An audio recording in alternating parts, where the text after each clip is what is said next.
lecture series with scholars around the world. And before pandemic, we used to do in the MIT Harvard. Recently, we switched it to the online, and we that's our flagship event called as Ambedkar Lecture Series. We did more than 60 lecture series. We also run the support group for the students, mostly from the marginalized community, and that's where we are working on. Thank you, Roja ji, and the other side. Thank you so much. Is there anybody else present? If not, I think I'll hand it over to our amazing moderator, Dada Saib Kandali. Thank you, Roja. Like with not taking much time, I would introduce today's speaker, Meena Kotwal. I'm very excited to listen her again and again because she's like I always follow her on every platform. She's been doing incredible work in her role as a journalist. I always call her activist journalist. So sometimes I see her on fighting when someone talks something ill or wrong about something which she can't doesn't believe, and I hope she will continue. So just to give her a brief bio or introduction, Meena Kotwal is a journalist and founder of The Muknai. It is an online journalist platform. They have YouTube channel. They have their web portal. They have everything.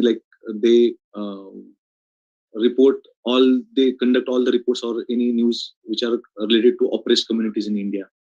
So along with in Delhi as a broadcast journalist from September 2017 to 19.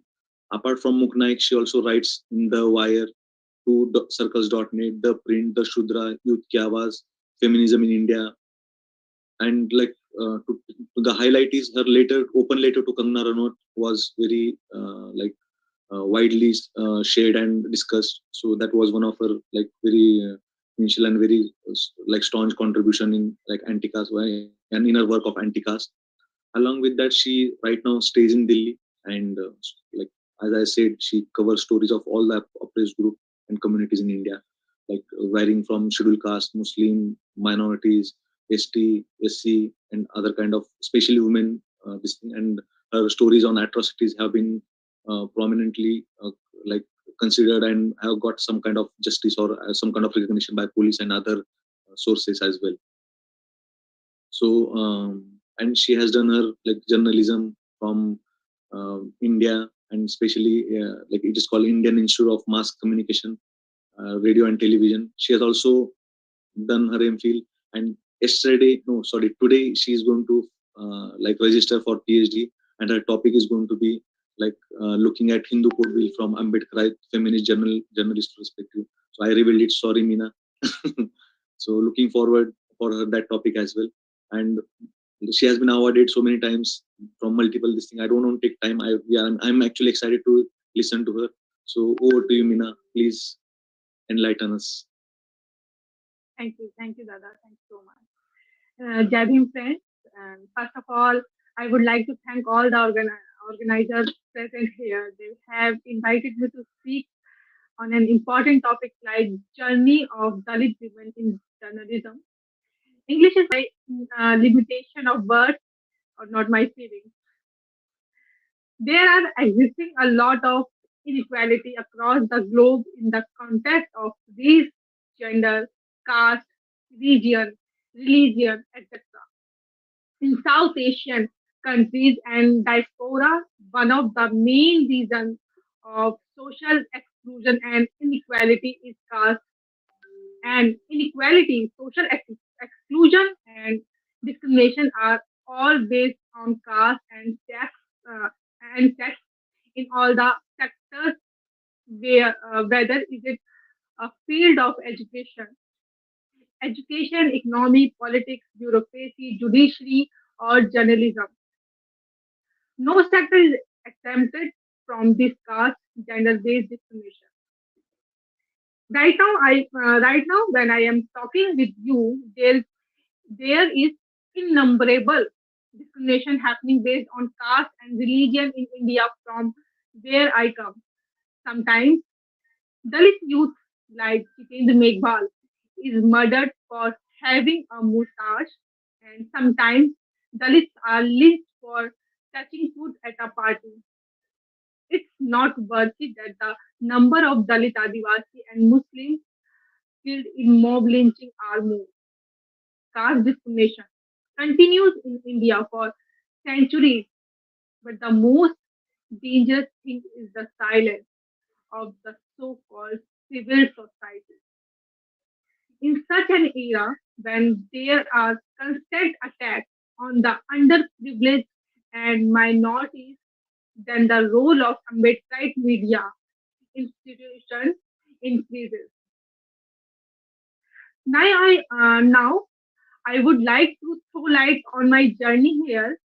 I was born in Ambedkar Nagar, Delhi, where the majority of the population is Bahujan. I am the first generation in my family who has reached here. I live in Delhi, the capital of India. I did not know about caste discrimination really, but when I got a job, I came to know what casteism is after all. I had to face all these things when I was on BBC. They used to stop my stories from getting published. They used to put me down. They tried to make me feel that I am not good enough. I tried to do wrong to myself, but somehow I survived. But now I have won over my fears. I started unmasking their true faces in front of the world. They are having problem with me and people like me, and they don't want anyone to know the truth about their real personality, as they have created a progressive or liberal images in front of society. As a Dalit woman, I have had to experience a lot of sexism and casteism in the industry, and therefore I started my own media venture that aims to center those on the margin. And I think women need to be given equal share in the Bahujan media. We are people, and our Bahujan media do not have sufficient women, so I had to introduce the Mook Nayak.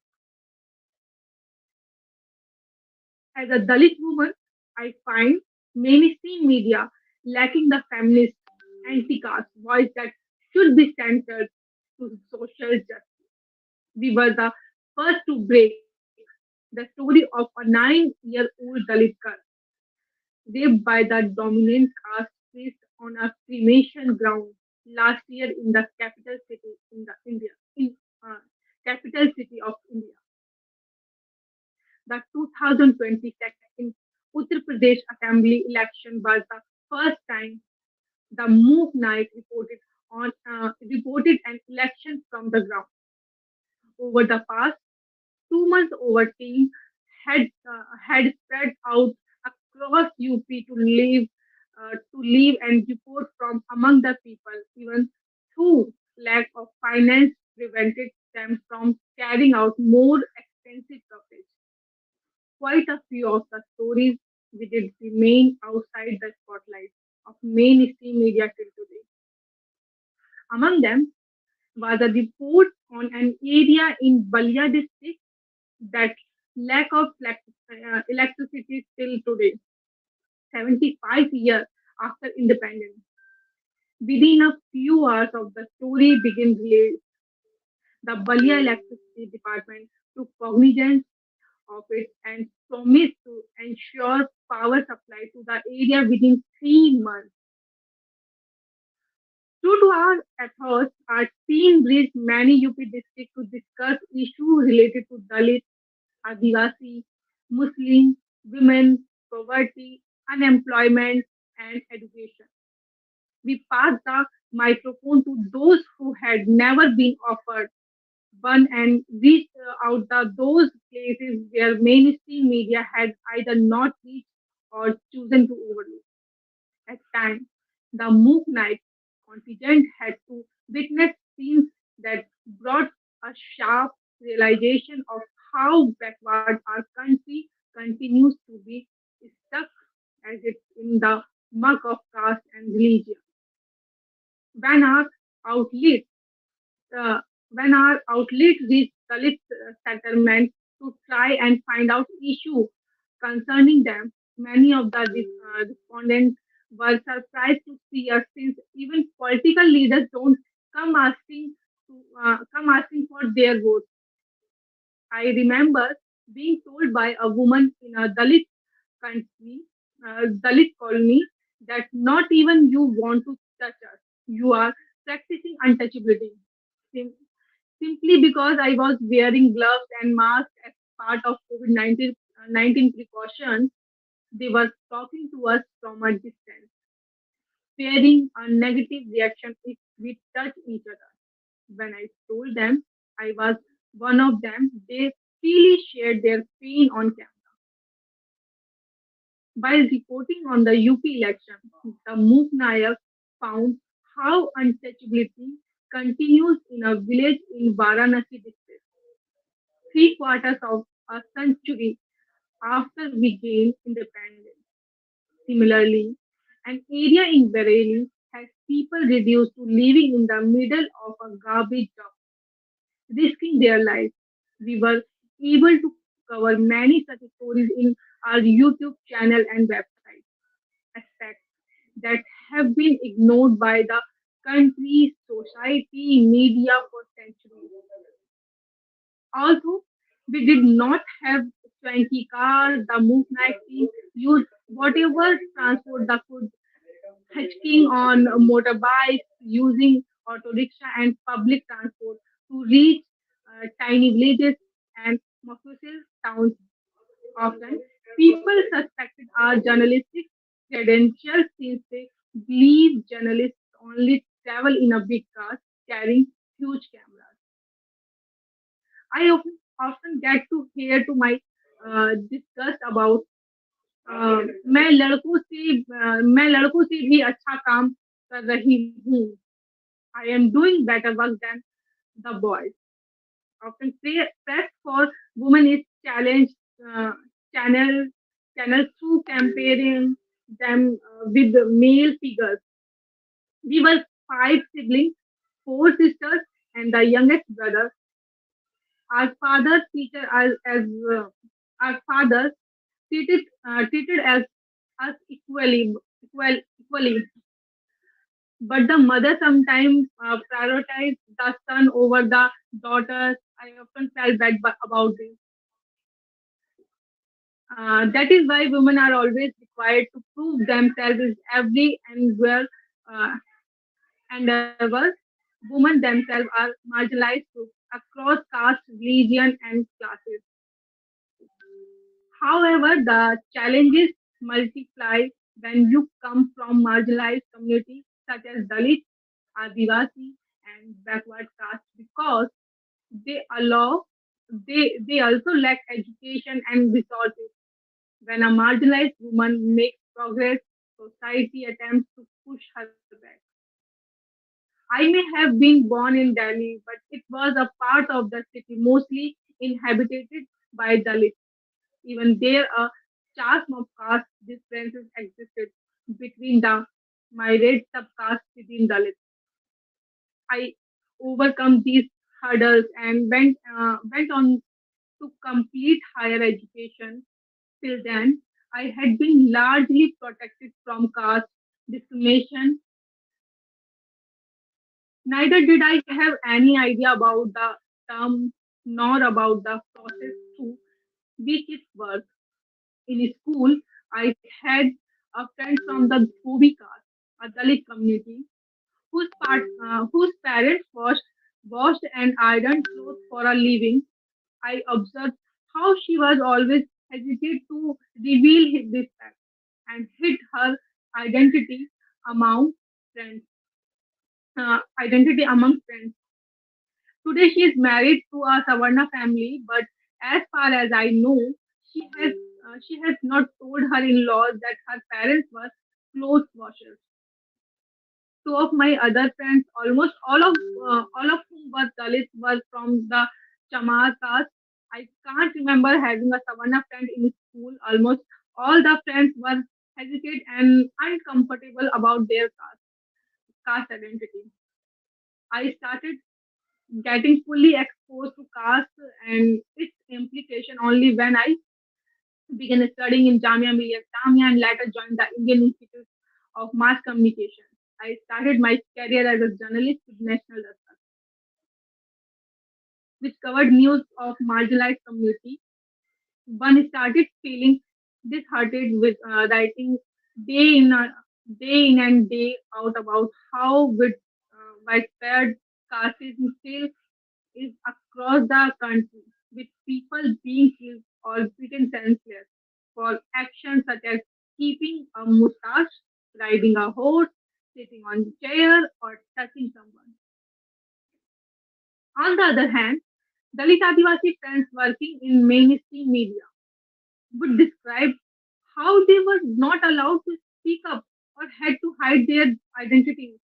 Several research projects have highlighted the persistent lack of Dalit and Adivasi representation in media, especially in position of power.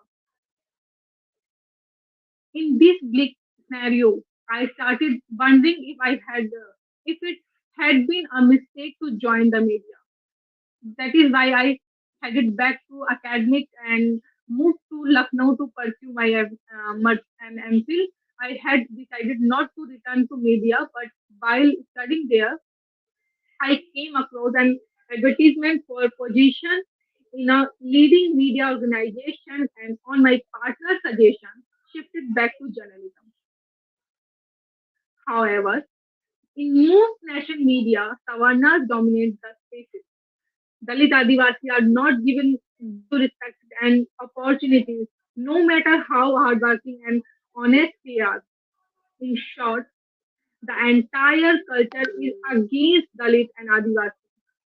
You have to hide your identity and work in a suffocating atmosphere to survive because displays of caste pride and misogyny are the reality of every newsroom. In the last 10 years, Bahujan Media has carved out a space for itself in the scattered media market.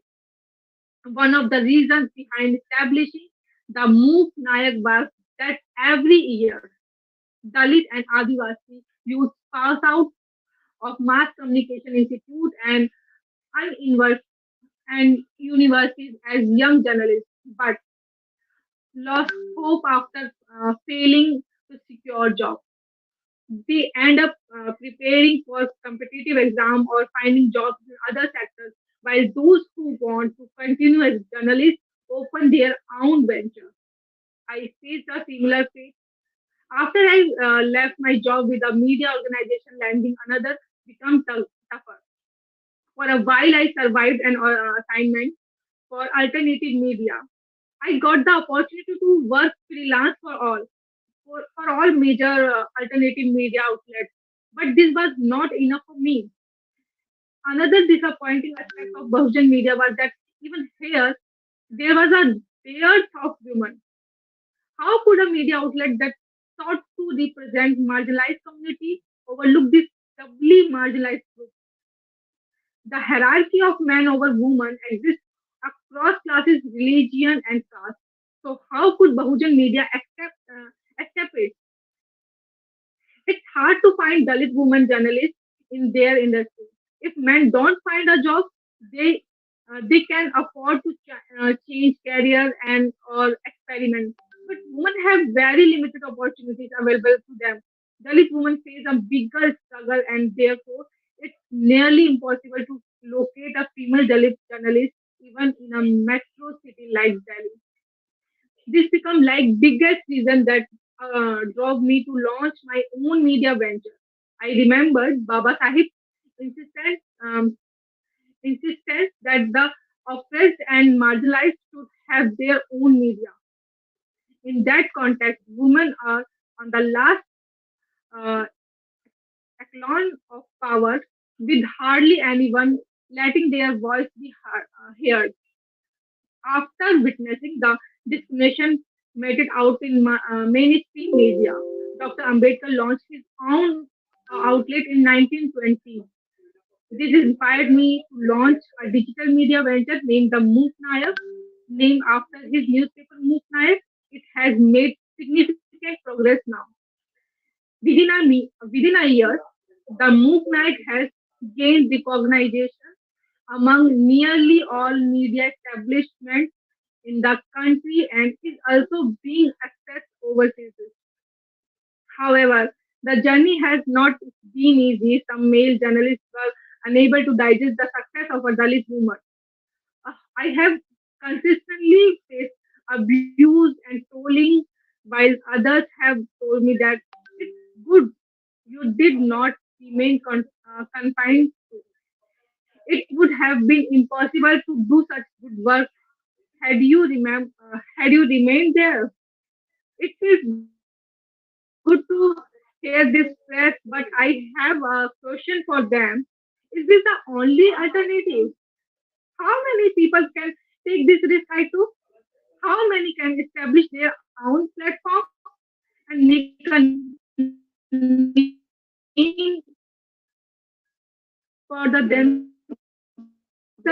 This can everyone overcome this like the one when I overcame it like the one when I left. Now let's come to the representation of Dalit Adivasi in the media. What percentage of women are there in that too? According to the there is Hindi fraternity dominates everywhere. In the top post, more than 90% of the upper caste are present. The report tells how the representation of a large population of the country is missing in the media organization fighting for the rights of all. Only people of a particular community are talking about everyone. The condition in TV media is that in all the institutions there are 100% upper caste people in the top position, not only in the top post, but most of the anchors also belong to the upper caste community. Research has revealed that 8 out of 10 anchors of prime time programs on television are upper caste. Not only this, but most of the speakers and experts who participate in the debate shows on TV channel also belong to the upper caste community. More than two-thirds of the people who participate in the debates on the channels are from the upper caste. Like television, the presence of Dalit OBC is very less in newspapers too. Research has revealed that the condition of Hindi newspaper is better than English newspaper. Hindi newspaper has been seen as giving more opportunities to the people of backward and Dalit communities than the English newspaper. In the statistics of the research, the dominance of the upper caste community is visible in the pages of sports and business. On the sports page, 58% of the news was published with the byline of writers from the upper caste community, and 80% of the article was written by journalists belonging to the same upper caste community. At the same time, no article of any from the minority community. A somewhat similar situation was also seen on the business pages. The most the most surprising thing that came to the fore is that most of the people who wrote the article published on the issue of caste are from the upper caste community. While discussing caste, 86% of article in Bharat Times and 90% of article in Rajasthan Patrika have been written by people from the upper caste community. Like television and newspapers, the top position in digital media are occupied by the people of the upper caste community. Like newspaper article writing written mostly by upper caste writers have been published in suburban caste area too. The participation of Dalit Adivasi writers in digital media is as low as in print and television media. Friends, in an article titled Brahmin Power in 1990, Khushwant Singh said The population of Brahmins doesn't exceed 3.5% of the total population of the country. But today, they occupy 70% of the job. I assume that this figure is for gadget posts only. There are 310 Brahmins cut off, 310 Brahmins out of 500 in high administrative posts above deputy secretary. Like 63%, 19 out of 26 chief secretaries are Brahmins, 27 governors and lieutenant governors, 13 are Brahmins, 9 out of 16 Supreme Court judges are Brahmins, out of 330 High Court judges of the of the court. 166 are Brahmins, and out of 140 ambassadors, 58 are Brahmins. Out of a total of 3,300 Indian administrative officers, 2,376 are Brahmins. Their performance in elected post is equally good. Out of 508 Lok Sabha members, 190 are Brahmins, and out of 244 Rajya Sabha members, 89 are Brahmins. These figures prove that 3.5% of Brahmins community of India has the best job available in the country. How this happened, I don't know, but it's difficult for me to believe that all this happened because of the accu- accum of Brahmins. Almost 3 decades after this article by Khushwant Singh, the situation remains the same. Supreme Court lawyer Nitin Meshram, while stating the caste-wise number of judges in August 2021, said the judges are no less than than a politician, rather they are the smartest politician. During this, he rose the total numbers of judges in the Supreme Court in 33, which includes 28 from the upper caste and only 5 judges from other castes. Nitin Mesham then wrote one OBC judge out of 33 judges of the Supreme Court, the remaining 11 Brahmins, 8 Vaishya, 5 Kshatriya, 4 Kayas, 2 scheduled castes, 1 Muslim, and 1 Christian will be the judge. There will be no judge from scheduled tribes. Among the women judges, there will be 3 Brahmins and 1 female judge from the Khatri community. Similarly, if we talk about who are the teachers in the universities, then by looking at the data, you will understand that the hiccup of centuries are still going on. Significantly, the number of professors and associate professors in Central University appointed under OBC reservation is 0%. In the IITs and IIMs, out of the total 9,640 sanctioned faculty strength, the representation of STs, and OBCs altogether make up just 9% of the total faculty in IITs and 6% of the total faculty in IIMs. Similarly, there are a total of 46 central government universities in the country, and the vice chancellor's post is usually occupied by the upper caste. Similar frightening figures are seen in bureaucracy where there is no such thing as diversity. Only one of the 89 secretaries posted at the center belongs to the scheduled caste, while three belong to the scheduled tribe. In 2019 government data table in parliament shows none of the secretaries belong to the other backward class. According to the data compiled by the Ministry of Person, Public Grievance and Pensions, a majority of the secretaries are from the Indian Administrative Service. Among the 275 joint secretaries, 13 means 4.73 73% are SCs, 9 means 3.27% are SCs, and 19 belong to the OBC category.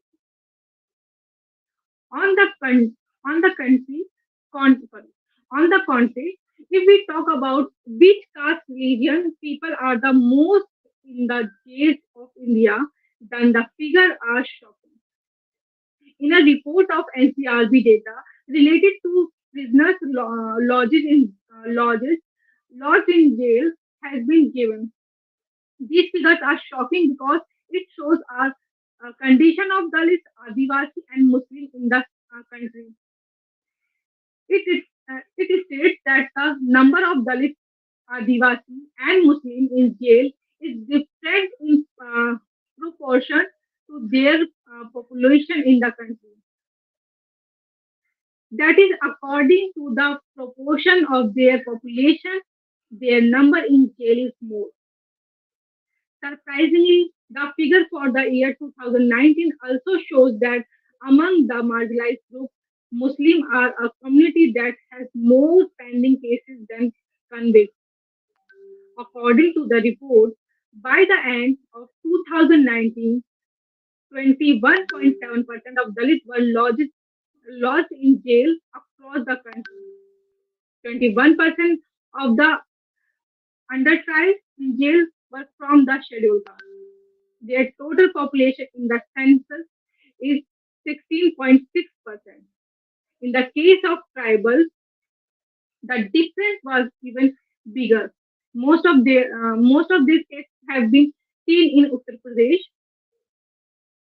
Similarly, a UN report says that Dalit women live almost 14 years less than upper caste women.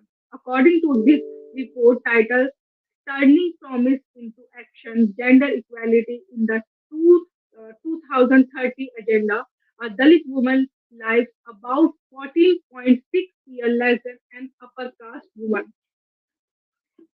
A new report based on research conducted in 13 states of India by NCWL, National Council of Women Leaders, shows that in most cases of caste-based sexual violence, uh, perpetrators, sorry, perpetrators, I'm so sorry, of sexual violence against Dalit women and girls are alleged, alleged to be from upper caste, consists of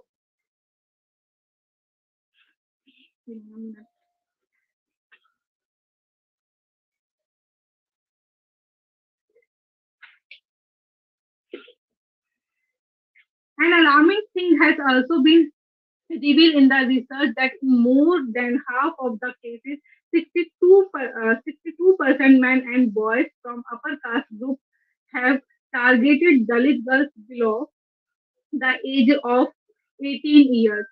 In the research, Bihar, Chhattisgarh, Gujarat, Haryana, Kerala, Maharashtra, Madhya Pradesh, Odisha, Rajasthan, Tamil Nadu, Telangana, Uttar Pradesh, and Uttarakhand states. According to the National Crime Research Bureau (NCRB) data for 2020, around 10 Dalit women and girls are raped every day in the country. While the report claims that only those cases are included in the official figures, the victim can file a complaint FIR, whereas in most cases the FIR itself is not registered. The NCRB data also shows that around 8.51% of atrocities against Dalits in 2020 were dismissed by the police as lies. Of the 1,59,660 pending cases till 2020, and 96.3% of cases were of Dalit women. All these figures which show the of mirror to Indian society are neither being debated in any TV debate nor any special discussion anywhere. In such an era, all the channels like the Move Night are not only trying to cover the stories of atrocity but are also getting discussion continuously. If we talk about cinema, then casteism dominates there too. From movies to Instagram reels, our culture is erased and obscured by the culture of the dominant caste. We are a majority in numbers but a minority in popular culture. Before Paranjeet and a few other Bahujan filmmakers work, I had never seen myself and the people of my community being represented on screen. I could see the beauty of our culture, our colors, and our expression being depicted in movies by Paranjeet, Mari Selvaraj, Nagraj Manjule, Neeraj Ghaiwan, and many others. In mainstream media, I have observed that our communities only get coverage over two things: gruesome, atrocity, or reservation. Films on caste are the same. They are obsessed with themselves like atrocity or reservation. For instance, in Hindi cinema, the two movies I can think of are Article 15 and Arakshan. These movies are very recent and they have the same sad, angry Dalit. It's as if we are of sorry, simply incapable of any other emotion. In essence, caste is not about Dalit. They are the consequence of it. Caste is derived from the power centers which are the Savarnas. But instead of talking about their crimes, of their complicity, we talk about the victims who have the least authority over the caste structure. Dalits are the result of caste, not the cause of it. However, when we look at other movies on caste made by Bahujan filmmakers, we look at Karnan swinging his sword and their rich culture. We look at Sangani and Raja Karnan talking of nature's balance and being happy. When we look at the 80s, they had movies themed with middle class young men rising, the birth of the angry young man. But from then till now, in movies and everywhere else, protagonists are always Tripathis, Agarwals, Gandhis, Malhotra, Singhanias, and Oberoi. Where are where are the Dalit surnames in Indian history and pop culture? Have we not existed for them? We see alternate cinema emerging today, and their stories have changed. But even then, the protagonists never change. They are always dominant cast. On the rare occasion that from form of representation is offered in Hindi cinema, they are always such toppers. No one sees us beyond atrocity. TikTok gave us a small glimpse into this world, but Instagram reels were quick to replace that. Now, quota jokes will fill up YouTubers and Instagram reels, and there was even a quota joke in the movie. It is see very recently. Famous influencers and actors use caster on screen and claim ignorance later. That's why the culture that exists in India has been created by a few privileged community. Because of this, all other castes are getting harmed. It needs to be uprooted. Our aim should be to eliminate this culture of enslavement and to celebrate our community's culture. There was a time when Dalit women were not allowed to wear clothes and what they want to wear, but because of constitution rights, also Hindi women denied their right by opposing the Hindu Code Bill, whereas the Ambedkarite women decided Baba Sahib to give right in their constitutional rights through his leadership. And today, with constitutional rights, a Dalit girl from Bachola's Rajasthan state small village where my parents and my family used manual jobs, but I came here and chooses journalism. I was denied by BBC Hindi. I was threatened by many people who belong to the privileged community. But today, I feel that people are hearing me and I have a platform to talk. That's only because of my ideological distinct and contribution of Dr. Baba Sahib Ambedkar. My appeal to all the people of Bahujan communities is to let the women of their houses come out of their home, give them a chance to lead in every field because this Brahminical system will be hit hardest by women only. Without their cooperation, the Brahminical patriarchy would never end. And I will end with uh, Baba Sahib quote. My final words of advice to you are educate, agitate, and organize. Have faith in yourself. With justice on our side, I don't see how we can lose our battle. The battle to me is a matter of choice. The battle is in the fullest sense spiritual. There is nothing material or social. Sorry, there is nothing material or social in it. For us, for us is a battle not for wealth or for power. Is it battle for freedom? Is it battle for the reclamation of the human personality? Said by Dr. B.R. Ambedkar. Thank you, Jacqueline.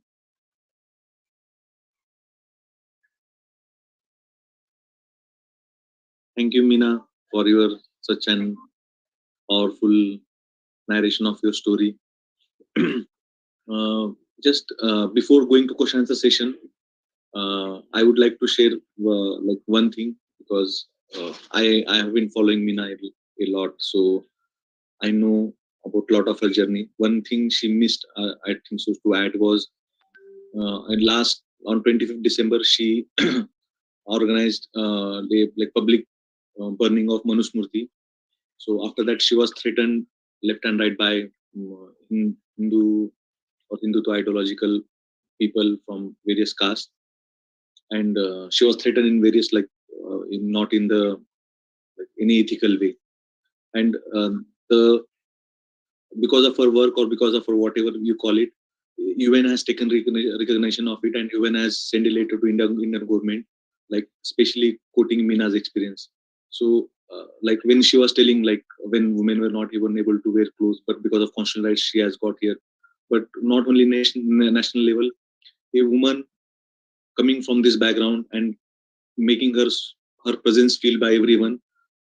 She has made her presence feel by everyone so hard that UN has taken recognition of her contribution, and anything against her was been considered as against human rights, civil and human rights by UN itself.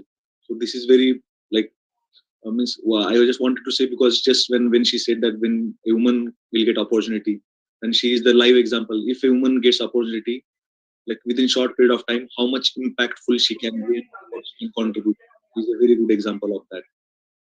So saying this, thank you, Mina, once more. There is one very interesting question by Anjali. So I will ask that question, and Butika, if you want to translate her, help her, you can do that. So Anjali asks, I'll just read out the question. Dear Minaji, how can Bahujan media also address their own blind spots when it comes to issue of sexuality? We have not done enough to support our transgender, gay, lesbian, sex workers comrades. They are triply marginalized: gender, caste, and sexuality. I myself, a member of Devdasi community, I would appreciate your thoughts, JB, Dr. Anjali Arnodekar, if I'm spelling it right. So, Lotika, can you help her in? या Meena ji doctor Anjali अरोंडकर पूछ रहे हैं, जैसे आपने highlight किया था कि बहुजन media में विमेन के लिए स्पेस भी कम है, उसी तरीके से जो सेक्सुअलिटी की अगर हम एंगल से देखें तो जो क्वियर समुदाय हैं, जिसमें हैं, गे लोग हैं और लेस्बियन, ट्रांसजेंडर ये सब आ रहे हैं। तो ये सब साथियों के लिए भी बहुजन मीडिया ने अभी इतना नहीं किया है और ये सब को पर हम एक ट्रिपल बोझ, जैसे विमेन पे डबल बोझ होता है कास्ट का और जेंडर का, इन पे ट्रिपल बोझ होता है कास्ट, जेंडर और सेक्सुअलिटी का। तो क्या कहते हैं, वो खुद भी देवदासी कम्युनिटी से आती हैं और वो आपके विचार सुनना चाहेंगी कि आप क्या सोचती हैं कि बहुजन मीडिया और क्या कर सकता है जो क्वियर लोग बहुजन समुदाय से आते हैं। थैंक यू लोतिका जी। पहले तो ये सवाल बहुत अच्छा है और बिल्कुल ऐसा तो मैंने अभी तक रिसर्च भी नहीं देखा कि जो जो क्वियर कम्युनिटी है या एलजीबीटीक्यूआई कम्युनिटी है, ये लोग, इन पर कभी रिसर्च भी नहीं हुआ है कि ये लोग मीडिया में या किसी भी फील्ड में अभी है भी या नहीं है और किस तरह से कितना इनका परसेंटेज है। तो इस तरह का तो अभी रिसर्च मैंने देखा भी नहीं है। लेकिन मैं एक चीज और बताना चाहूंगी कि बहुजन मीडिया में बिल्कुल सही बात है कि बहुजन मीडिया में भी इसकी कमी है। लेकिन जब मैंने मुक नायक शुरू किया तो मेरा मानना था कि मेरी जो टीम होगी उसमें सभी तरह के लोग होंगे। और यहाँ मेरे को बता के बहुत खुशी हो रही है कि मेरी टीम में क्वियर कम्युनिटी से भी है और दलित भी है, आदिवासी भी हैं और ओबीसी भी हैं, मुस्लिम भी है, पशमानदा भी हैं, तो सवर्णा भी है इवन। तो मैंने सभी तरह की कम्युनिटी को यहाँ पे शामिल किया है और मैं कोशिश करती हूँ कि छोटी सी टीम में भी किसी भी तरह की कोई कमी ना रहे, जो डाइवर्सिटी है वो मेंटेन करके रखूं। तो सभी तरह के लोगों को मैंने तो जगह दी है।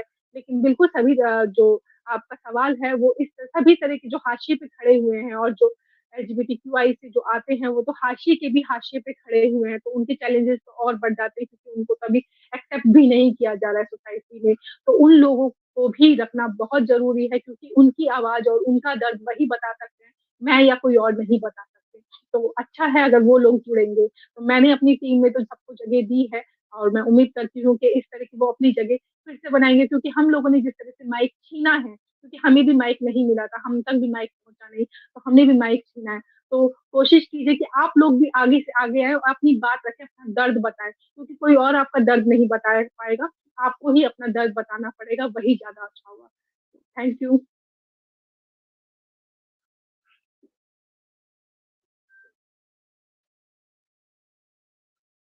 Sorry. Yeah, thank. Yeah, so I'll just translate. Is that okay? So what Meena started by saying, this is a great question.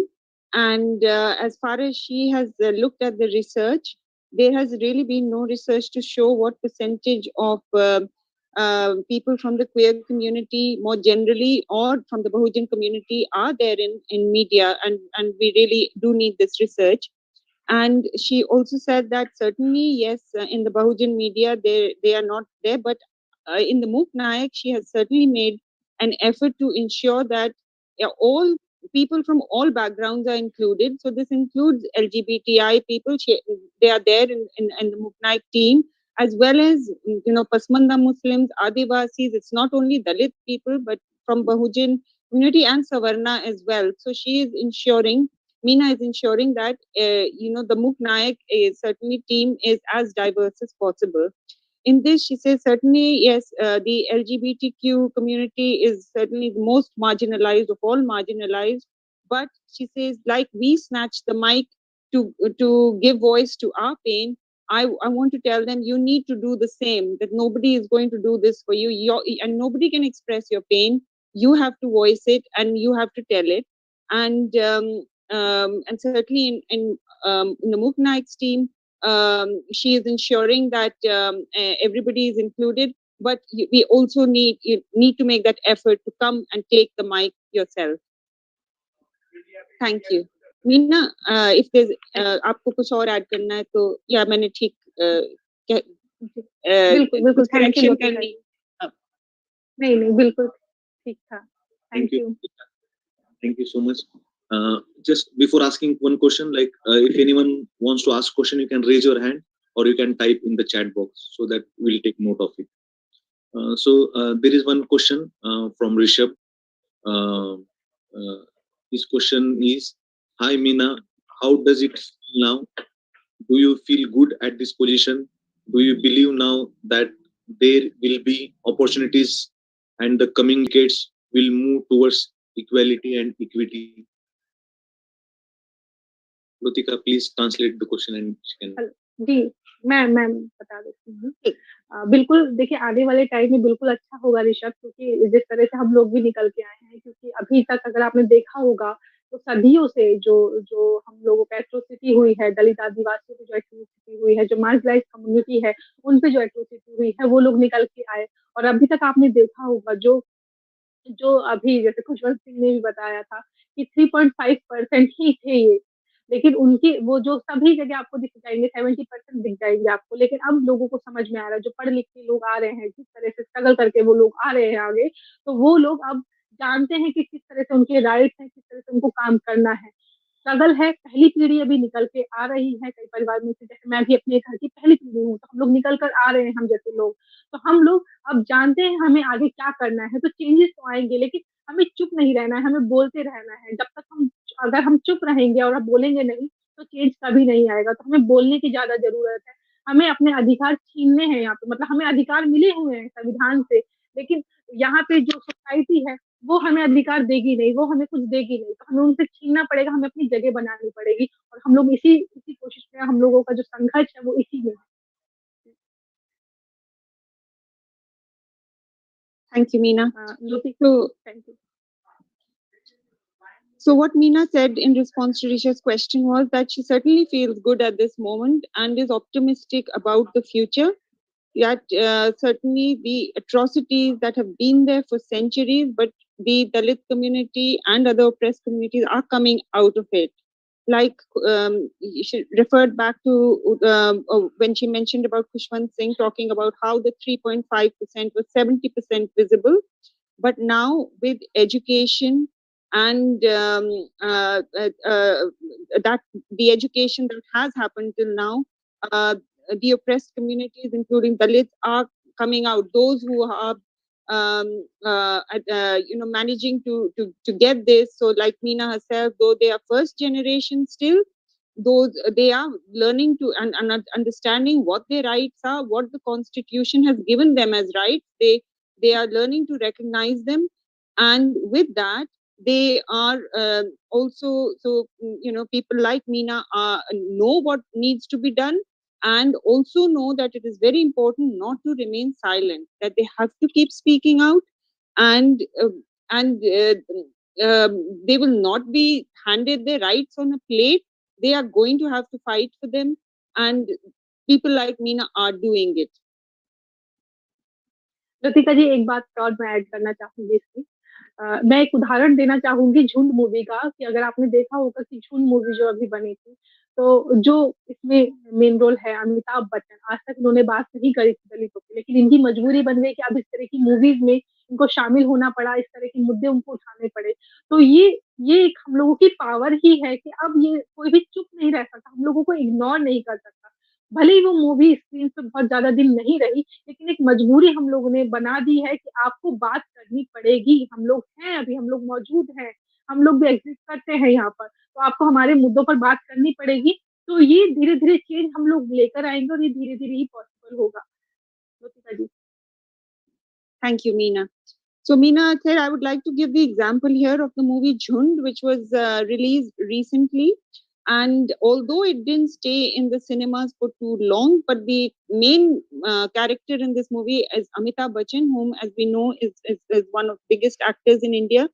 And he is a person who had never spoken of casteism and the rights of oppressed before, but he there was pressure he had to act, and he had to speak out for them. So she's saying, yes, so whatever we are doing, we are building pressure on the Savarna community also to speak on with us, and so you will hear more about us from people like them also. ठीक है Meena?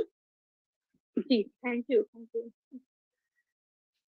Thank you so much. We have another interesting question by Sanjukta. Her question is, Meena, my research area is digital violence against women. You have faced a lot of gender trolling. Please share a bit on how difficult it is to deal with day-to-day online abuse trolling. Thank you दादा। बिल्कुल trolling बहुत होती है। देखिए महिला जो है मुझे लगता है महिला अपने आप में हाशिए पे खड़ी है, और अगर वो दलित आदिवासी है तो वो हाशिए के भी हाशिए पे खड़ी हुई एक कम्युनिटी ऐसी है। हम भले ही 50% है, लेकिन हमारे मुद्दे अभी कहीं दिखाई नहीं देते। लेकिन जैसे ही हम लोग इन पर बात करते हैं, हम लोग अपने अधिकारों के लिए बात करते हैं, तो आसानी से लोग हमें ट्रोल कर देते हैं। एक तो महिला है और दलित है, तो आपको ट्रोल करना बहुत आसान है। आपको क्योंकि गालियां जो हैं आप देखेंगे महिलाओं के ऊपर बनी है, और दलित आदिवासियों के इन पर जो जो कहा जाता है कि ये लोएस्ट कास्ट है, तो उन्हीं पर बनी है। जो इसीलिए उनको जो है ट्रोल करना, गाली देना बहुत आसान है। और जब आप काम करते हैं, जब आप अपने अधिकारों को बताते हैं, आप जो सच है जो उनको सामने आप आईना दिखाएंगे, तो आपको गालियां भी मिलेगी। शुरू में मुझे भी बुरा लगता था कि किस तरह से लोग जो है कुछ भी गालियां दे देते हैं, मुझे रेप थ्रेट मिलती है, मुझे मारने की धमकियां मिलती हैं। अभी आपने जैसे दादा ने भी जिक्र किया था कि किस तरह से मुझे 25 दिसंबर के बाद जो है इतने सारे ट्रोल किए, कितनी कॉल आती थी मुझे मारने की, धमकाने की, गौरी लंकेश जैसा मेरा हाल कर देंगे, इस तरह से तो जो है मुझे कॉल करते थे। और सन्नी सेना, बजरंग सेना, जितने भी इस तरह के लोग थे वो कॉल करते थे। और अगर आप मेरे सोशल मीडिया पे जाएंगे, तो सोशल मीडिया के आप कमेंट्स अगर पढ़ लेंगे एक बार, तो आपके कानों से धुआं निकल जाएंगे। ऐसी ऐसी गंदी गंदी गालियां वो देते हैं, ऐसे ऐसे धमकाते हैं, फैमिली को नुकसान पहुंचा देंगे, इस तरह से वो लोग धमकाते हैं। लेकिन अब मैंने एफआईआर भी कराई। हालांकि एफआईआर भी देखिए पुलिस में आप जाते हैं, तो मैं तो एक पढ़ी लिखी हूँ, तब जाके एफआईआर कराने में मुझे बहुत ज्यादा मशक्कत करनी पड़ी। मुझे जो है सर जी आप चलिए, थोड़ा थोड़ा मैं ज्यादा भूल जाएंगी। हेलो सॉरी, थोड़ा ना लतिका जी आवाज आ रही एंड है मेरी? में, क्या अब आ रही है? थोड़ा सा एंड में कट गया था। आई थिंक आप यही बोल रहे थे कि मैं ट्रांसलेट कर दूं जितना आपने अभी तक बोला है, राइट? हाँ हाँ, मतलब बोलने के लिए बहुत कुछ है, सो मैं व्हाट, सोच रही हूँ आप थोड़ा थोड़ा बोल दीजिए। Hanji.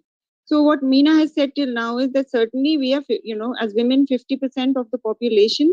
But the moment we speak out, we start getting abuses, and we start getting trolled.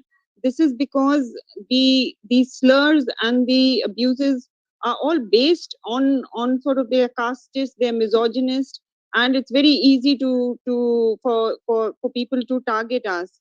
But and she initially, yes, used to feel very bad, but with time has learned to take them in her stride and continue despite all this happening.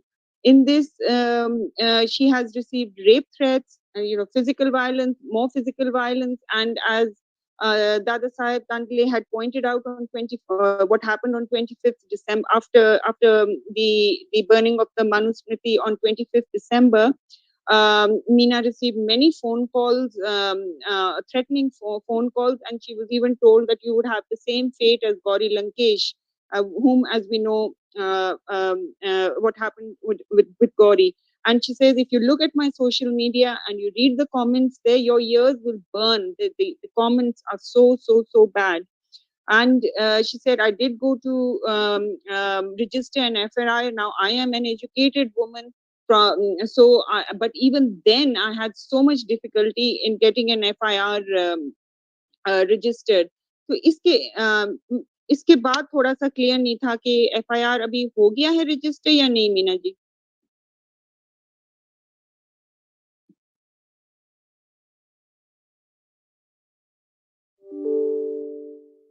Hello, Meena. You're on mute. You're on mute. हाँ जी, आवाज आ रही है दादा, थोड़ा सा internet problem हो गया था। एफआईआर हो गया है। उस समय दूसरी एफआईआर में 4-5 दिन लगा कि एफआईआर जो है अगले दिन हुई, जब जब सोशल मीडिया पे मैंने लिखना शुरू किया, और बहुत सारे लोग, क्योंकि सोशल मीडिया पे मैं एक्टिव हूँ, तो बहुत सारे लोग जुड़े हुए हैं, और ऐसे प्रोमिनेंट लोग जुड़े हुए हैं, इसमें नेता भी हैं और एक्टिविस्ट भी हैं, बहुत सारे लोग जुड़े हुए हैं जो फेमस पर्सनैलिटी हैं। तो इस वजह से उन लोगों को लगा कि इसकी एफआईआर करनी जरूरी है, तो बहुत सारी मशक्कत करनी पड़ती है। और ऐसे में जो ट्रोल आपको करते हैं, जो आपको गालियां देते हैं, उसमें उनके लिए आसानी हो जाती है, क्योंकि उनका कुछ होता जाता है नहीं। जैसे मेरी मम्मी को इतनी गंदी गाली दी गई थी, मुझे तो दी गई, मेरी मम्मी को भी दी गई। उसमें मम्मी को कहा कि चमार है, और सदियों से जो है लैट्रिन उठाते हुए आए हैं, आज थोड़ा सा ये लोग पढ़ लिए हैं तो सीना चौड़ा करके चलने लगे। तो इस तरह की जो है गालियां दी जाती है, आपको जाति सूचक शब्द बोले जाते हैं। तो उस पे भी एफआईआर नहीं होती, एससी एक्ट के तहत मैंने कराई थी। लेकिन अब ऐसी आदत हो गई है कि इतनी गालियां पड़ती हैं, इतनी सारी चीजें होती हैं, अभी हाल ही में जो है पुलिस भी धमकाने लगी, तो पुलिस भी धमकाने लगी, तो इसका मतलब जो और ट्रोलर्स है उनको तो और ज्यादा छूट मिल जाती है कि इनको तो और ज्यादा आप फेट कर सकते हैं, इनको तो और ज्यादा धमका सकते हैं। तो ऐसे में मैं क्या करती हूँ कि अब मैं उनको इग्नोर करती हूँ। बहुत ज्यादा होता है, जिनकी कंप्लेंट करनी होती है तो मैं बिल्कुल करती हूँ, सिर्फ इसलिए कंप्लेंट करती हूँ कि उनका रिकॉर्ड रहे, कल को पुलिस मुझे ये ना कहे कि अगर आपके साथ ऐसा हो रहा था तो आपने इसका रिकॉर्ड जो है एफआईआर क्यों नहीं कराई, तो वो एफआईआर मैं जरूर करवाती हूँ उससे, ताकि रिकॉर्ड रहे। लेकिन फिर उसके बाद मैं भूल जाती हूँ, क्योंकि मेरा काम जो है उससे खराब होता है अगर मैं उसमें बहुत ज्यादा फंस जाती हूँ। तो मैं अपना काम नहीं खराब करती, काम पे लौट आती हूँ। और अब तो ऐसी इतनी आदत हो गई है कि जब तक ये लोग गाली नहीं देते तो ऐसा लगता है कि मैं काम अच्छा नहीं कर रही हूँ, क्योंकि अगर मैं काम कुछ कर रही हूँ तो इनको चोट लगती है, क्योंकि मैं इनको आईना दिखा रही हूँ। जो अब तक इन्होंने कर रहे थे, जो सदियों से ये लोग कर रहे थे, तो इनको एक पावर मिली हुई है, तो इनको लगता था कोई बोलने वाला नहीं है। लेकिन जब आज हम इन पे बोल रहे हैं, जो चाहे वो कास्ट के ऊपर चाहे वो बोल रहे हो या पैट्रियार्की के ऊपर हम लोग बोल रहे हैं, तो आज इनको लग रहा है कि कोई बोलने वाला आ रहा है और सच बोलने वाला आ रहा है, तो इनको अपनी शक्ल बुरी लग रही है। जैसे हम लोग इनको जो है आईना दिखाते तो इनको शक्ल बुरी लगती है, तो इनको इग्नोर करना सीख गई हूँ। और अब किस भी स्टोरी पे या मैं कुछ लिखती हूँ, बोलती हूँ, जो गाली नहीं देते ना, तो मुझे ऐसा लगता है कि कहीं ना कहीं मेरी स्टोरी में, मेरे काम में कमी रह गई। तो जब तक गाली मिलती तो मुझे लगता है कि अच्छा मैंने काम अच्छा किया, तो उनको चोट सही जगह लग रही है जहाँ मैं लगाना चाहती थी। Thank you Jyotika ji. Thank you, Meena ji. So what Meena said was that yes, the FIR, the first FIR was registered on the same day, and then a second one after she posted on social media about the what was happening. The second FIR was also registered in that case, and I'm going to summarize this what you said, and what you said was that though the comments hurt, you learn to ignore them, but then you also you read them, and then you report them to the police where you feel it is necessary, because if you don't report them, then it could be that the police can come back to you and say at the time that you never filed a complaint. So you choose and you ensure that those ones which need reporting are reported. And in this, the police themselves have threatened you recently, and you put that out in social media, and so it is a very difficult thing where these people who are trolling know that nobody is going to get after them, so they can carry on doing and giving the most terrible and horrible abuses. But also you feel that so you read them and then you get them out of your mind and you continue with your work. But you also say that if I've now reached a stage where if I don't get trolled and I don't get abused for a story, I feel, oh, is my work, I mean, I know my work is good enough when I'm getting trolled and when I'm getting abused, so it pushes me to carry on my work and further. Okay? Thank you. Thank you. Then Lotika, you can go ahead with that question. Okay, एक question Hindi में है, मैं उसको पढ़ूंगी। तो मीना जी, हिंदी पत्रकारिता और हिंदी साहित्य में जो सवर्ण लेखक नारीवादी सोच के साथ लिख पढ़ रहे हैं, वे आपको दलित, आदिवासी, मुस्लिम समुदायों के साथ हो रही हिंसा को लेकर कितनी ईमानदारी दिखती है? कौन सी खामोशियां टूटती दिख रही हैं और कौन सी खामोशियां बरकरार हैं? कोई दोहरापन दिखता है, कोई उम्मीद नजर आती है? ये रीचा नगर ने पूछा है जी। लोतिका जी, अगर आप इंग्लिश में आप ट्रांसलेट करेंगी क्या सवाल? मैं ना जब आपका जवाब हो जाएगा या तो उसी के साथ कर दूंगी। आप पर थोड़ा सा धीरे बोलना, बहुत तेज मत बोलना, ठीक है? अच्छा, ठीक है, ओके। जी, बिल्कुल, जो महिलाओं पे लिख के आए हैं, अगर आप देखें कि सदियों से क्या होता आया है कि हमेशा से जो महिलाओं पे हैं, पुरुष ही लिख के आए हैं, पुरुषों ने ही सारे कानून बनाए हैं, पुरुषों ने ही सब चीजें की हैं। और जैसे दलित आदिवासियों के लिए सारे रूल रेगुलेशन है, या बोलने की और लिखने की जो आजादी है, वो सारे जो सवर्णा ने लिया है, तो उसी तरह महिलाओं के लिए भी है, महिलाओं के लिए भी अब तक पुरुष लिख के आए थे।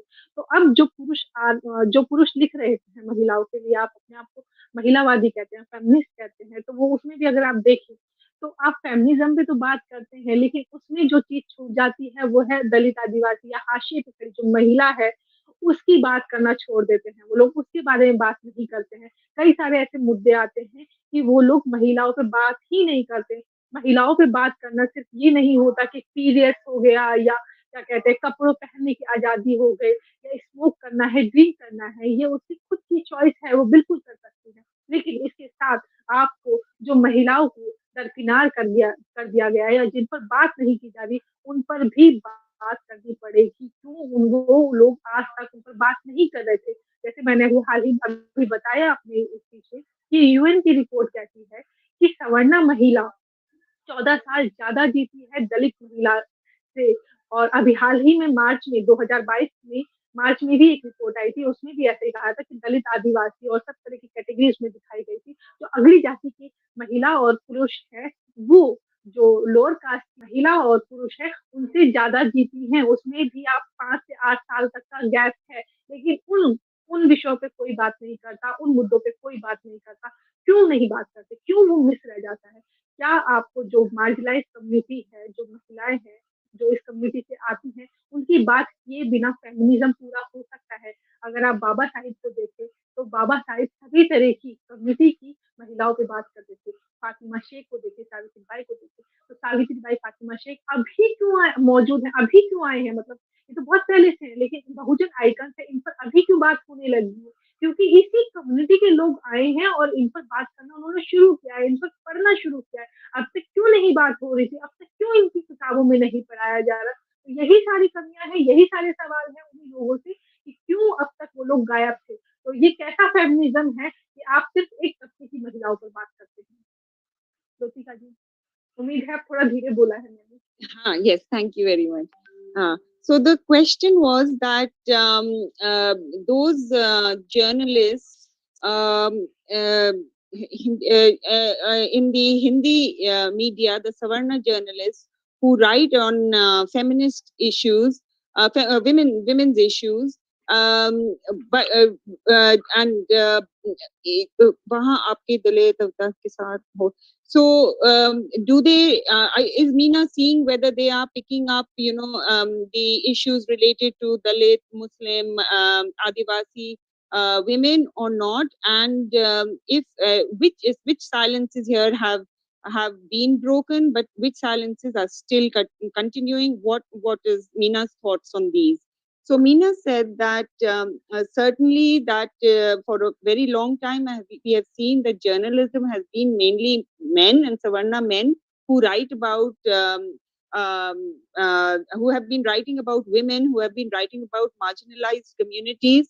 And while they call themselves feminists, but what are they really writing about when it comes to women? It is not enough to just write about periods, women, what's happening with women's periods, or that they can they choose to wear the clothes they want to wear, they can smoke, they can drink. Yes, women need to have this choice, but they have not been talking about the I mean, these are issues mainly a lot of which can be related to all women, Savarna women, but they have not touched the issue of that the women who are not being seen in or being reported, women's issue not being reported to like the Dalit women, the Muslim women, these women who have been invisibilized, they have not been. So if you are calling yourself feminist, you need to include talking about all women, not just some issues which touch Savarna women. And here she goes back to the UN report in which she mentioned in her lecture, which showed that Savarna women live at least 14 years more than Dalit women. And even now, in March 2022, there was a report out which showed that both the upper caste men and women live at least 5 to 6 years more than Dalit men and women. And but nobody's talking about these issues. So these are the issues that those journalists who call themselves feminists need to also be talking about when it really comes to being feminist. So, so for example, she said this is what Baba Sahib Ambedkar did. He was talking about the issues related to Dalit women, to the marginal, oppressed women from oppressed communities. And then she says that we now are very familiar with names of like Savitri Bai Phule and Fatima Sheikh. They're being talked about a lot nowadays.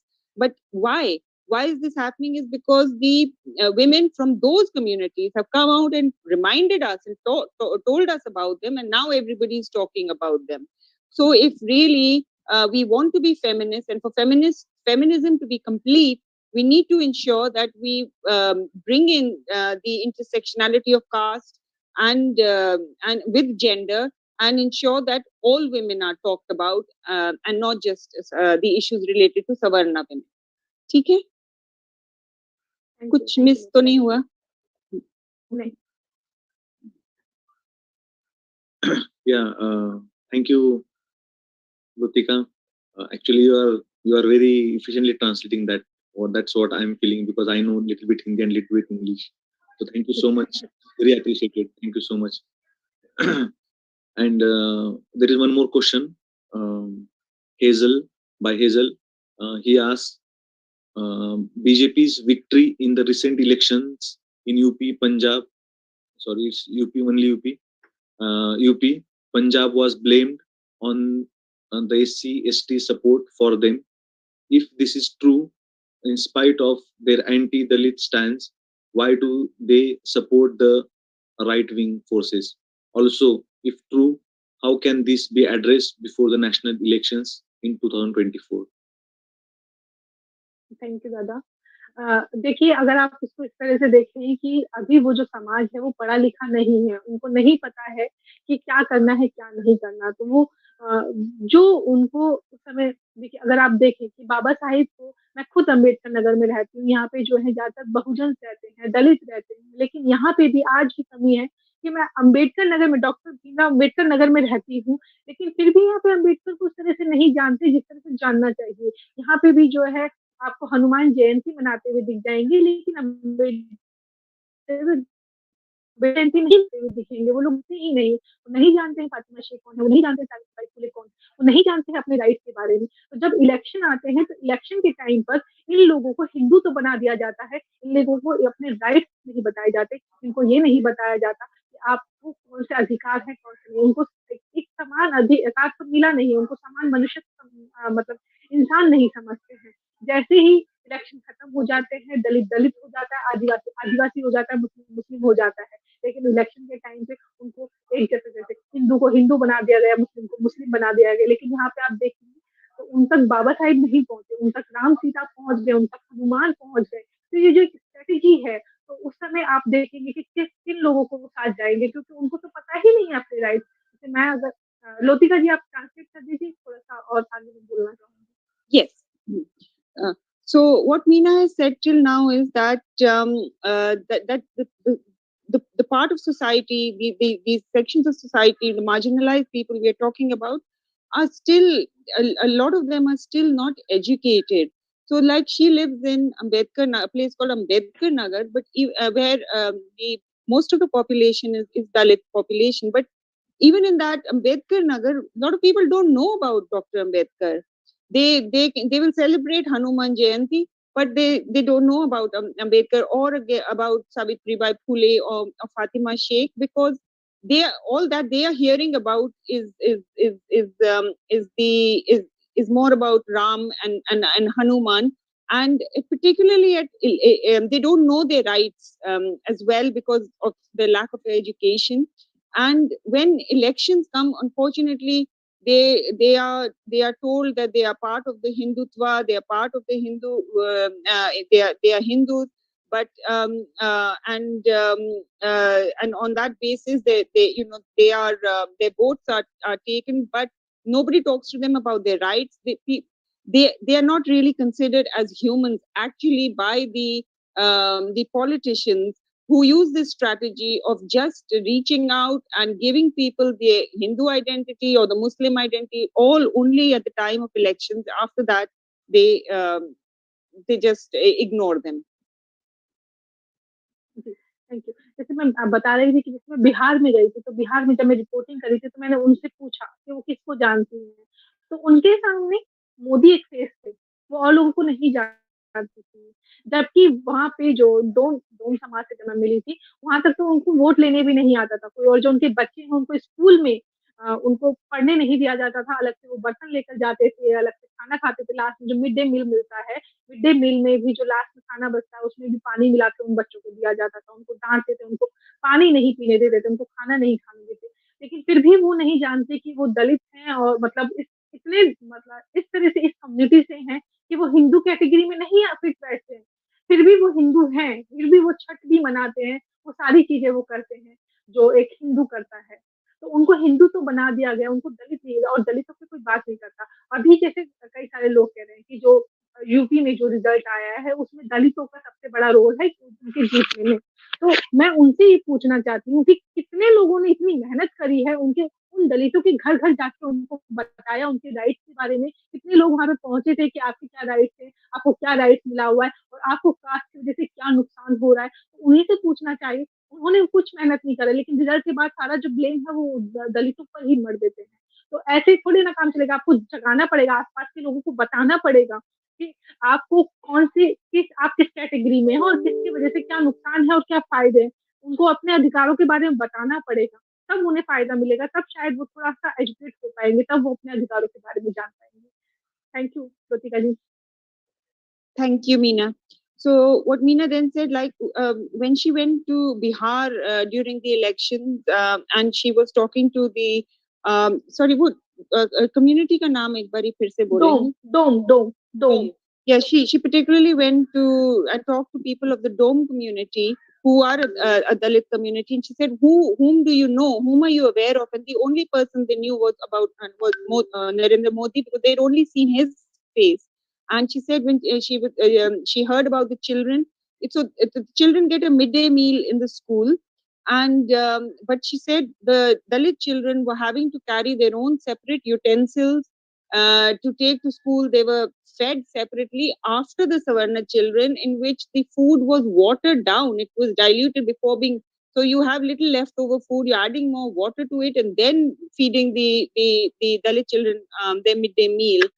And so she said that so they are being taught that they are part of this Hindutva community, but really they're not. So when we talk of UP, and that the vote the BJP won on the backs of the Dalit vote. She's saying, but actually, you're putting the blame on these people. But think of it: who did you go and go from house to house in these communities to explain to them their rights and tell them, do some consciousness raising there? And if so, when you haven't done that, how can you blame them for what they've done? Educate first, and then only we can talk about whether this issue of BJP has won based on the Dalit vote. Okay? Thank you. Thank you so much. And this was, I think so, to the point, very much required. We need introspection before putting someone into someone else, or someone who is not even conscientized for those things. Thank you so much. There is a question from Dr. Jeburoja Singh. She says like, Lena Min Manimakalai, I'm sorry if I'm spelling it wrong, a popular filmmaker from Tamil Nadu who has faced threats for exposing gender and caste-based operation, is attending this session now, listening to you. Would you consider national coalition with other like-minded, bold media voices such as Lena? Sorry, थोड़ा सा मुझे बता देंगे लोतिका जी, थोड़ा सा confuse है इस सवाल को लेके। Sorry, can I also ask you to just repeat a bit that other side, because I didn't catch. So Lena is a filmmaker. Yeah, from Tamil Nadu, who has faced threats for exposing gender and caste-based operation. He's attending this session now, listening to you. Would you consider national coalition with other like-minded, bold media voices such as Lena?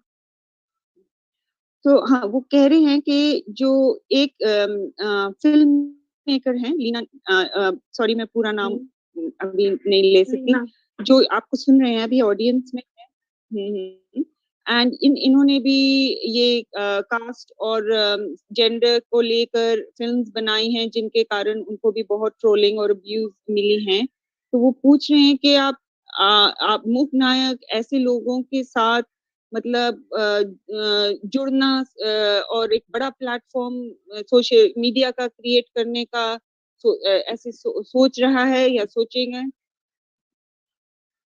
बिल्कुल लीना जी, देखिए आपने भी वही काम किया, हालांकि मैं माफी चाहूंगी, मैंने नहीं सुना था इस बारे में, मुझे पता चलता तो हम लोग जरूर इस मुद्दे को उठाते, तो ये मेरी कमी है कि मैं इस तक नहीं पहुंच पाई।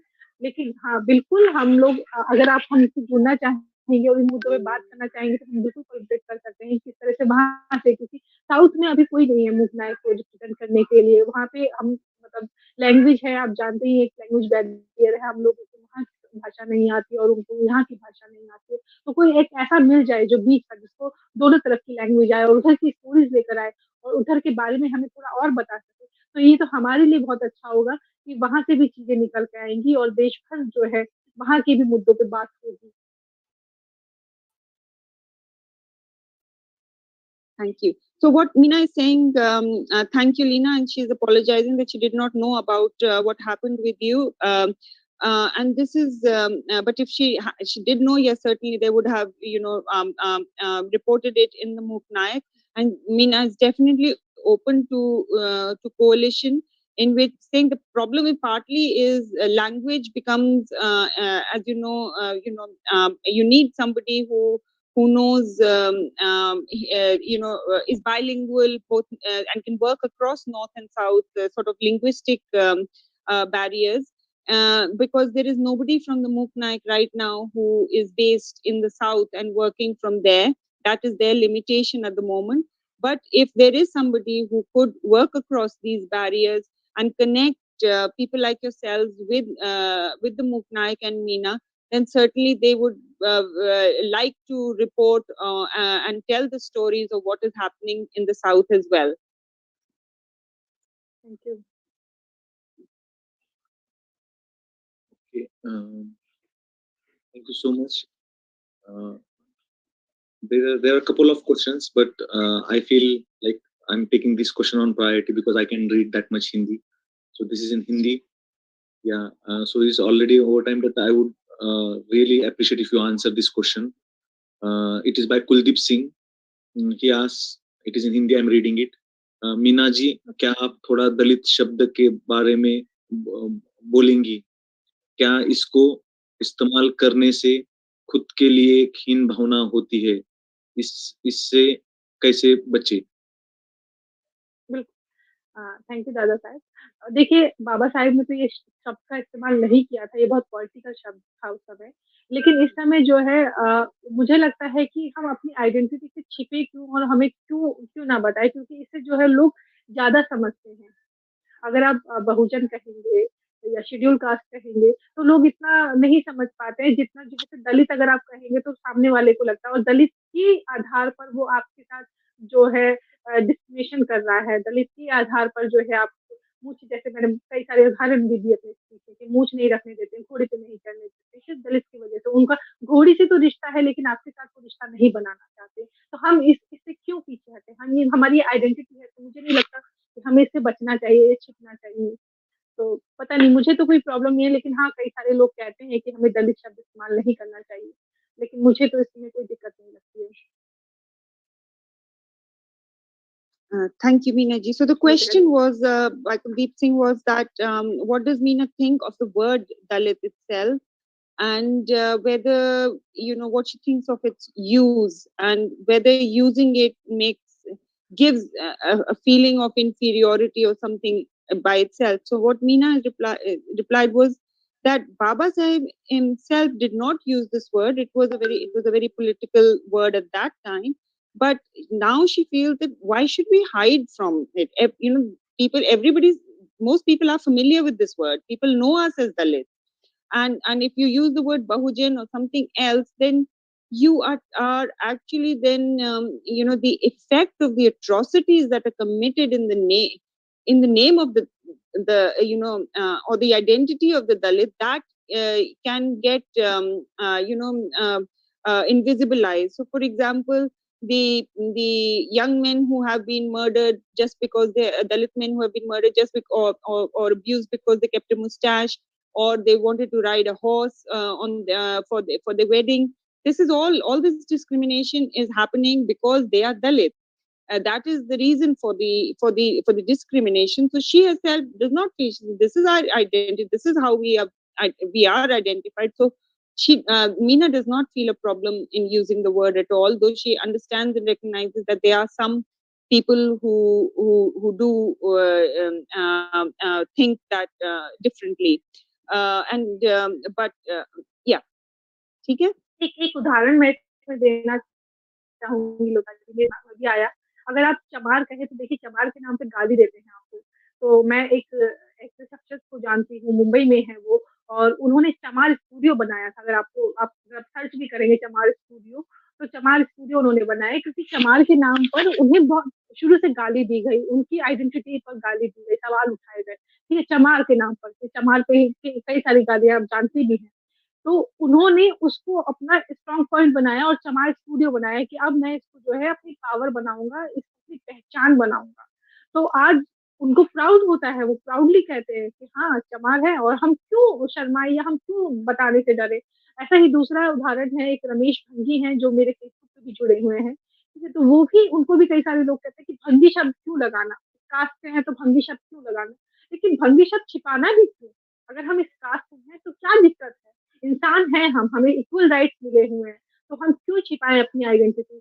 हमें हमें बल्कि हमें तो गर्व करना चाहिए। हम क्यों इसको छिपाएं और क्यों हम इसको डरें, क्यों हम जो है इस चीज को बताने से जो है ऐसा महसूस करें। या जी, थैंक यू दोतिका ji, please. Yeah. Thank you, Meena. So Meena said she would like to give examples here of two people. One is she knows somebody in Bombay who comes from the Chamar community and was always abused for using as we know that there are many caste slurs, there are many abuses where in which the word Chamar is used to abuse the person. And so he has started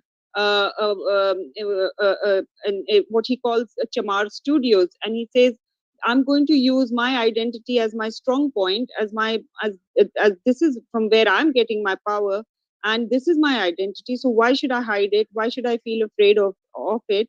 I am known as a Chamar, and that's fine, and I'm going to be proud of it.